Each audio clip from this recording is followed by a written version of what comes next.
Well, it's time now for a health report, and joining us now is Africa 54 health correspondent Linord Moudou with an in-depth look at hunger on the continent. Linord.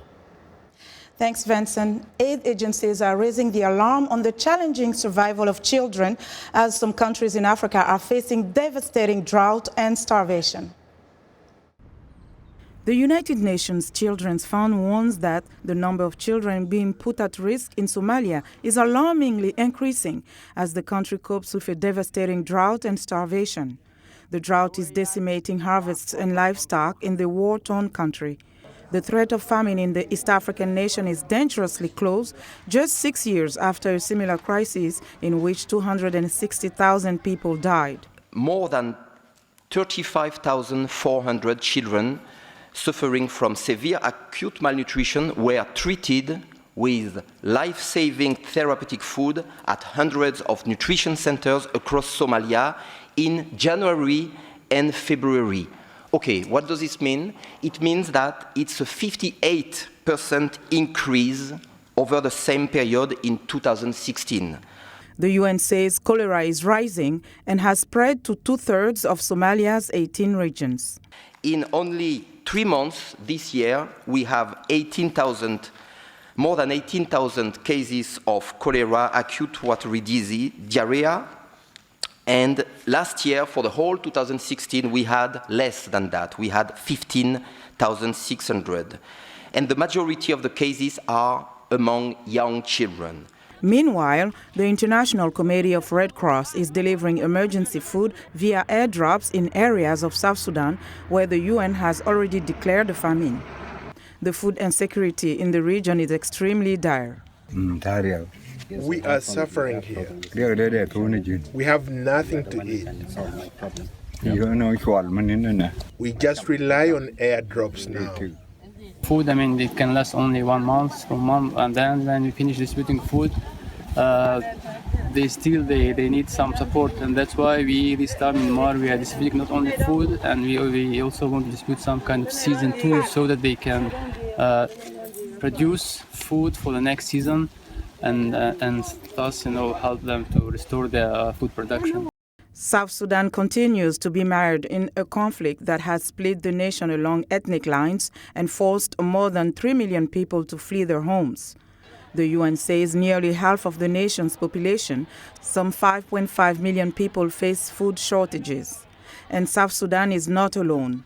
According to the Famine Early Warning Systems Network, 70 million people worldwide will need food assistance this year, a level it says is unprecedented in recent decades.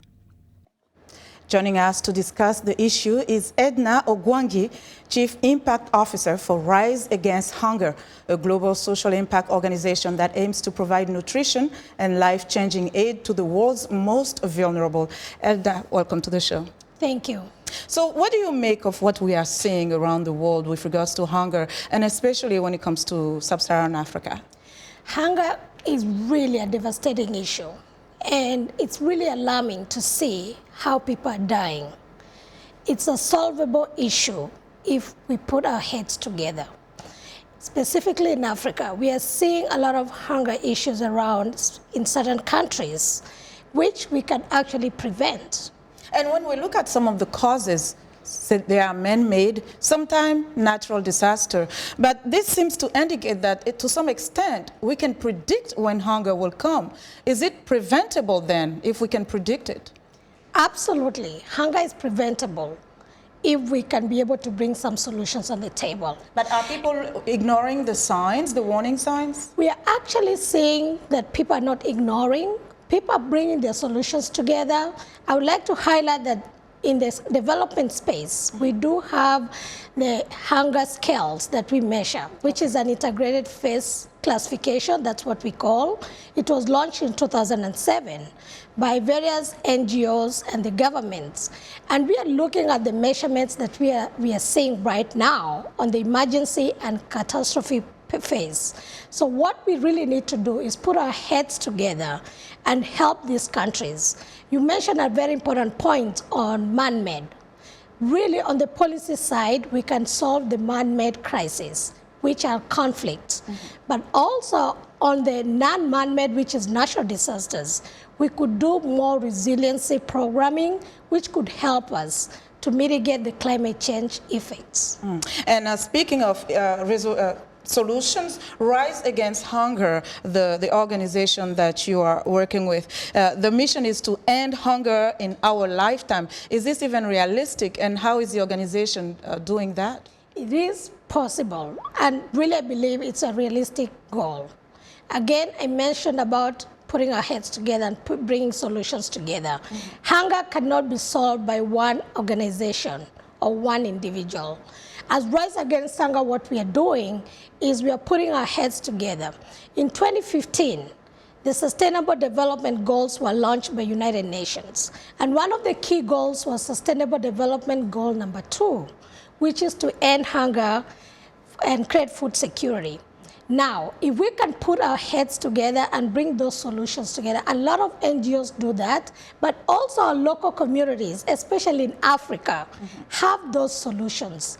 If we can involve those local communities, we can bring our minds to solve that hunger issue. So sustainable solutions for food security, what would you say very quickly? 1, 2, 3 steps. Sustainable solution, technologies are key. Innovative technologies are really helping us to bring more yield. Production is really key for us. Number 2, we need to make sure that we mitigate the climate change issues. It's real, and we have to take that caution. Number 3, resilience is really important. When we have aftershocks, and we need to make sure that people are ready to come up with solutions to prevent the next drought or flood seasoning. So very quickly then, do you stay optimistic when we look at the images of drought in sub-Saharan Africa in particular? It's very devastating. I do have that optimistic feature, but we have to actually involve our governments. And I really need to emphasize that policy changes are really critical to involve the government to make sure that they are helping the communities or the local people in the needs of making sure the policies that are really affected are really meeting the needs of the communities. Okay, Edna, thank you so much for joining us. Thank you. And Edna Ogwangi is Chief Impact Officer for Rise Against Hunger.